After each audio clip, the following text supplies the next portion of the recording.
30 अक्टूबर 2024 की सुबह करीब 9 बजे गांव से थोड़ा सा आगे एक सुनसान इलाके में सड़क के किनारे एक कार खड़ी मिली।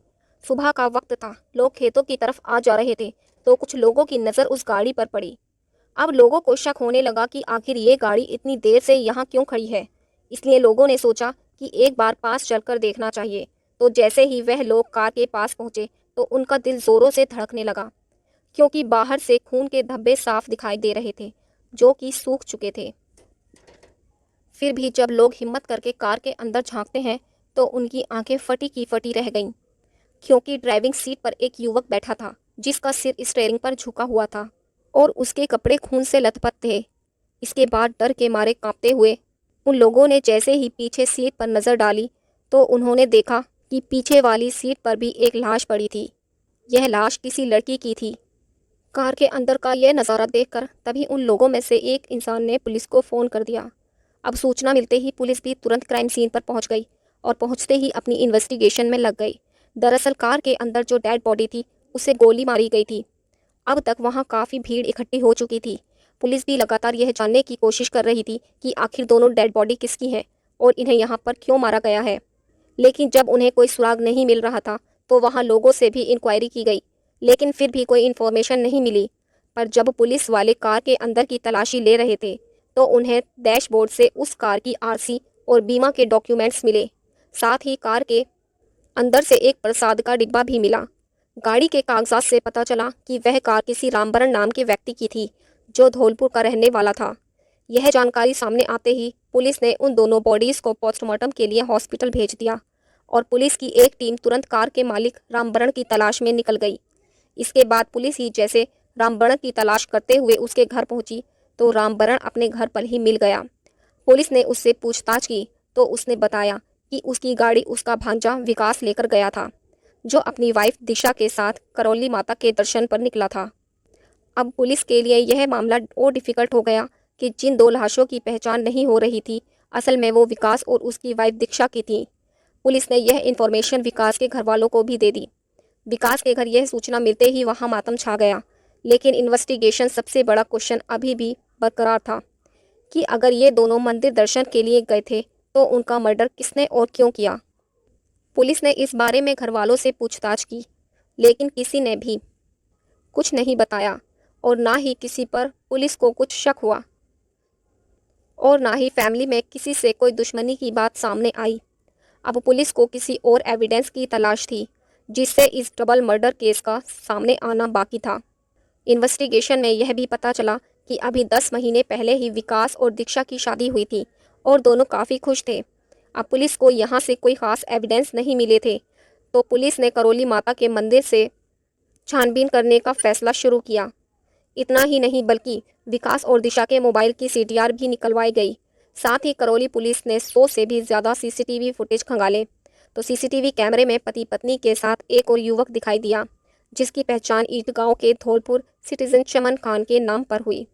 इस फैमिली मेंबर ने पुलिस को बताया कि चमन 3-4 दिन से उनके घर पर रह रहा था और वह विकास को कार चलाना सिखा रहा था। अब पुलिस चमन को उठाती है और पुलिस चमन से पूछताछ करती है। पहले तो वो इधर उधर की बातों में उलझाने लगता है, यानी वह किसी भी क्वेश्चन का आंसर ठीक से नहीं दे रहा था, क्योंकि वह विकास और दीक्षा के साथ में ही गया था और विकास को ड्राइविंग नहीं आती थी। इसलिए जब उससे सख्ती से पूछताछ की गई तो वह टूट गया और उसने जो हत्या की वजह बताई उसे सुनकर सब शौक रह गए। उसने बताया कि उसने और विकास के मामा रामबरन ने मिलकर उन दोनों का मर्डर किया था। फिर पुलिस ने विकास के मामा रामबरन को अरेस्ट कर लिया। जब उससे भी हार्डली से इन्वेस्टिगेशन की गई तो उसने जो खुलासा किया वह और भी हैरान कर देने वाला था। रामबरन ने बताया कि मैंने ही अपने भांजे और उसकी वाइफ को गोली मारी है, लेकिन मेरी उनसे कोई दुश्मनी नहीं थी, ना ही मुझे उनसे कोई फ़ायदा था, बल्कि मैंने यह सब अपनी बहन की बात रखने के लिए किया है, क्योंकि मेरी बहन ललिता यानी विकास की माँ ने ही मुझे ऐसा करने के लिए कहा था। अब पुलिस ने विकास की माँ को अरेस्ट किया। उसकी गिरफ्तारी के बाद गांव में हड़कंप मच गया, क्योंकि जब यह खबर फैली कि एक माँ ने ही अपने बेटे और बहू की हत्या करवा दी तो लोगों को यकीन नहीं हुआ। लेकिन जब वजह सामने आई तो सबके होश उड़ गए, यानी गांव वालों को भरोसा ही नहीं हो रहा था कि कोई माँ इतनी बेरहम भी हो सकती है कि अपने ही बेटे और बहू की जान लेने की साजिश रचे। खैर, इसके बाद जब पुलिस ने ललिता से पूछताछ की तो पूछताछ में मां ललिता ने अपना क्राइम एक्सेप्ट कर लिया, लेकिन उसने जो मर्डर की स्टोरी बताई वह बहुत ही स्ट्रेंज थी और इस कहानी पर पुलिस भी यकीन नहीं कर पा रही थी, क्योंकि कहानी ही कुछ ऐसी थी। पूछताछ के बाद जो कहानी निकलकर सामने आई वह कुछ इस तरह थी। अछनेरा के गांव सांता में विकास अपनी फैमिली के साथ रहता था और अभी विकास की शादी नहीं हुई थी। फिर भी वह रंगीन मिजाज का लड़का था, तो उसके साथ कई लड़कियों से रिलेशंस थे, जिसको लेकर उसके माँ बाप काफ़ी परेशान रहा करते थे, क्योंकि घर में और भी बच्चे थे जिन पर इन सब बातों का बुरा असर पड़ सकता था। इसलिए बूढ़े माँ बाप परेशान थे, तो उन्होंने सोचा कि अब विकास की शादी कर देनी चाहिए, क्योंकि शायद जब घर में बहू आएगी तो विकास खुद सुधर जाएगा। ये बात दिमाग में आते ही परिवार वाले उसकी खोजबीन में लग गए, लेकिन उन्हें खूबसूरत लड़की की तलाश थी, क्योंकि उनका कहना था कि अगर बीवी खूबसूरत होगी तो विकास का ध्यान इधर उधर किसी लड़की पर नहीं जाएगा। इसी के बाद तलाश करने के बाद एक लड़की मिल गई जिसका नाम दीक्षा था। दीक्षा न केवल खूबसूरत थी बल्कि पढ़ी लिखी भी थी, इसलिए विकास के माँ बाप ने बिना देर किए शादी पक्की कर दी और फिर फरवरी 2024 में विकास और दीक्षा की शादी बड़ी धूमधाम से हो गई।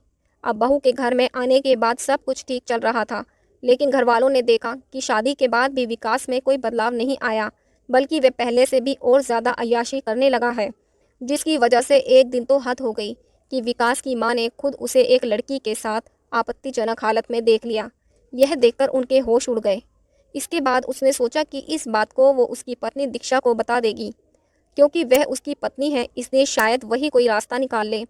माँ दीक्षा के कमरे में गई, लेकिन जब वह दीक्षा के कमरे में पहुंची तो उसके पैरों तले ज़मीन खिसक गई, क्योंकि दीक्षा भी गांव के एक लड़के के साथ आपत्तिजनक हालत में देखी गई।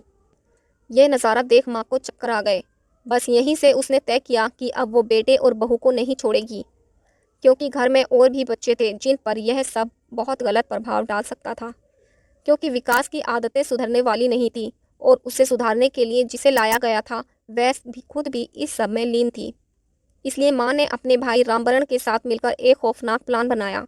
रामबरण ने बताया कि उसने कई बार एक्सीडेंट और पानी में डुबोकर मारने की कोशिश की, लेकिन हर बार प्लान फेल हो गया। जब यह तरीके काम नहीं आए तो विकास के मामा रामबरण ने नया प्लान बनाया और प्लानिंग के मुताबिक पिछले महीने सस्ते दाम में एक सेंट्रो कार खरीदी और हत्या के लिए एक पिस्टल का इंतजाम किया।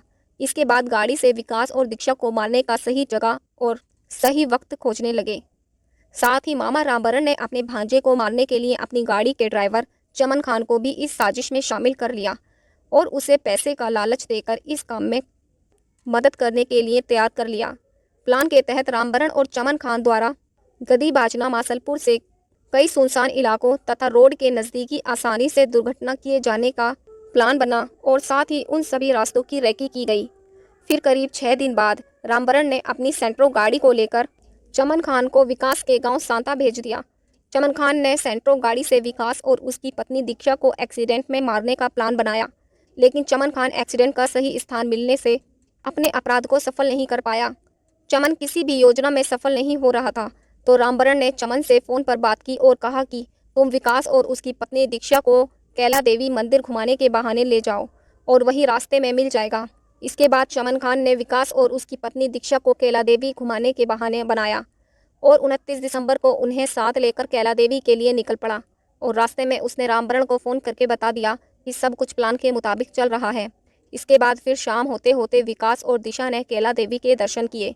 उधर चमन खान ने पहले से बनाई योजना के अनुसार रात में ही दोनों को लेकर मासलपुर की ओर बढ़ना शुरू कर दिया।